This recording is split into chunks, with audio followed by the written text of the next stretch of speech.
I'm running another catch-all tray here. I sell a lot of these things. I've done made a lot of sawdust already. We've done completed our surfacing operation. I've got it to the thickness that I want. So now I've already swapped out and I put the beast bit in. So in Millmage, I'm going to turn off my surfacing pass. I'm going to turn on all the paths associated with this bit. I'm going to run all three of these paths at the same time. Before I run that tool path, I do need to get this thing zeroed up with the beast bit in. I want to make sure that the center of the flute is lined up with the corner of that stock. And you could use your zero block to do this, or you can just eyeball it.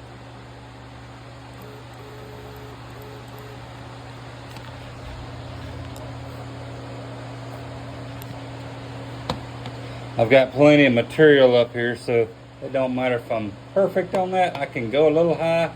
I will drop it just a hair right there. I'm going to zero it right there.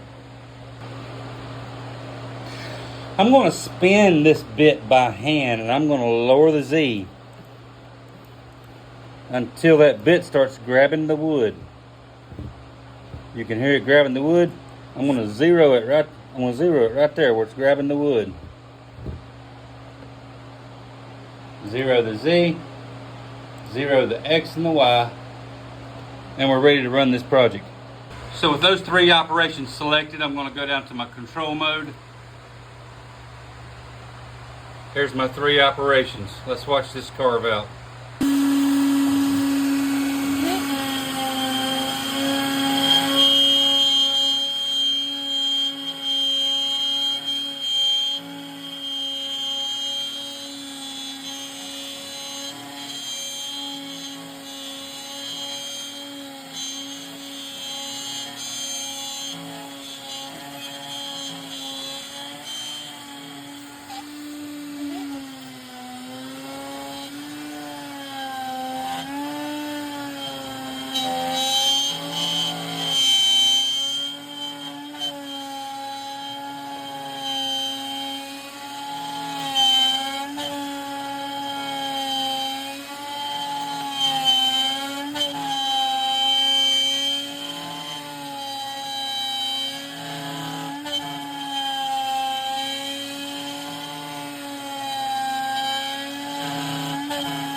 That's it.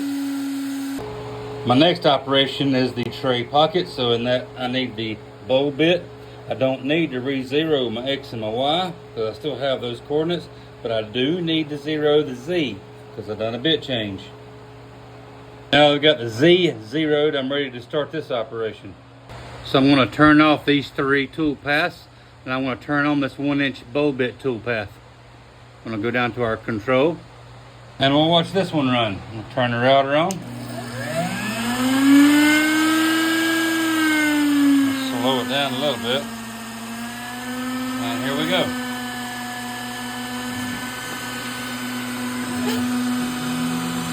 Ramping into the material. Yeah, my Desperate Pass is way light.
Now those passes were super shallow with the IDC bull bit, but this thing is cool as it can be.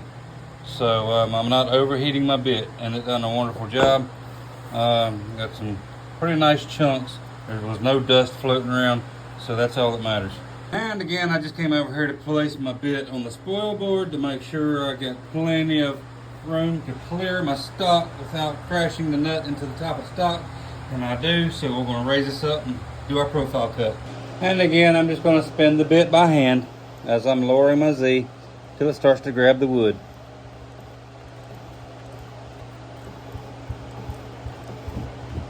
There it is. Then I'm going to go back to edit mode. I'm going to turn the pocket bed off. I'm going to turn the profile bed on. And let's watch this one go.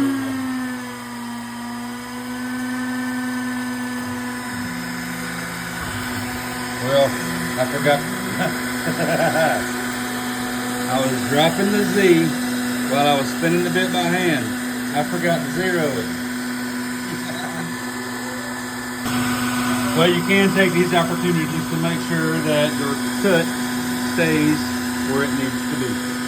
That's kind of like your outline, your testing outline. Hey, sometimes it's a messed up, sometimes it's a test.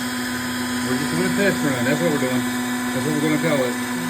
So we're going to go back to our X and our Y home. We're going to do that one more time, and this time we're going to zero the bit. Alright, let's try that again.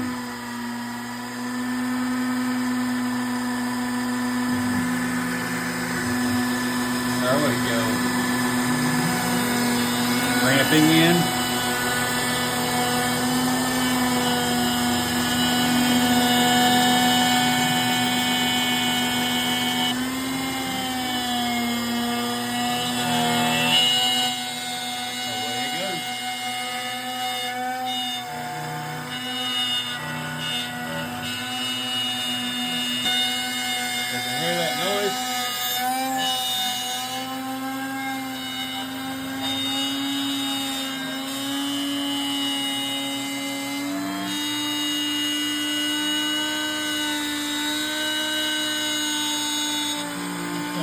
Up a little bit.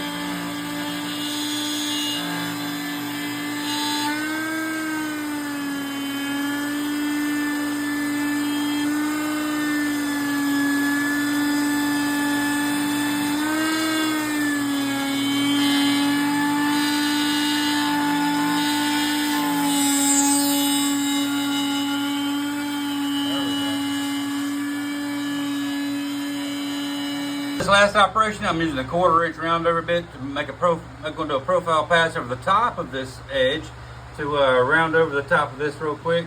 I am going a 0.09 inch final depth. I'm going to make that depth per pass the same thing right fast. Let me fix that real fast. There we go, that looks better. And that's going to put a profile round over on the top of this project.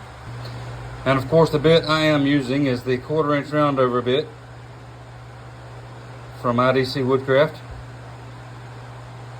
When you get some bits like this, sometimes you got to take that little plastic piece and just peel that waxy piece off.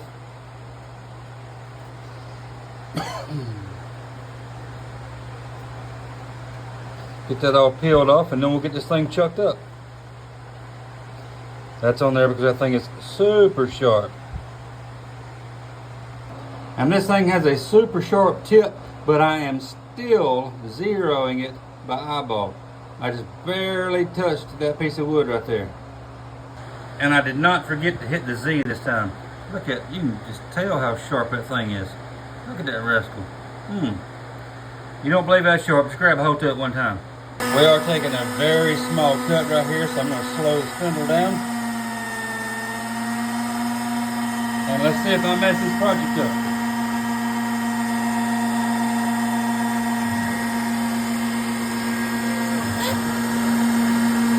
Give me a minute, I didn't know where it was going.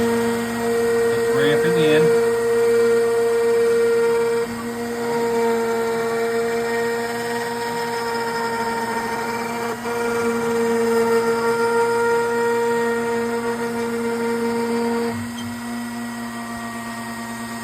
Pretty good. I'm going to drop it just a little bit more. I'm going to run it again. Like we had it set about perfect. Little sawdust in there, but let's give this a little tap and see if it breaks loose.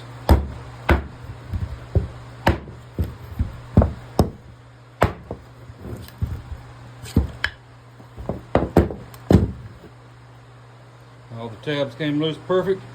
And remember, your tabs are on the bottom, you smack the bottom. If your tabs are on the top, if your tabs are on the bottom and you smack the top, you're gonna peel them off and you make a mess at the bottom of your wood.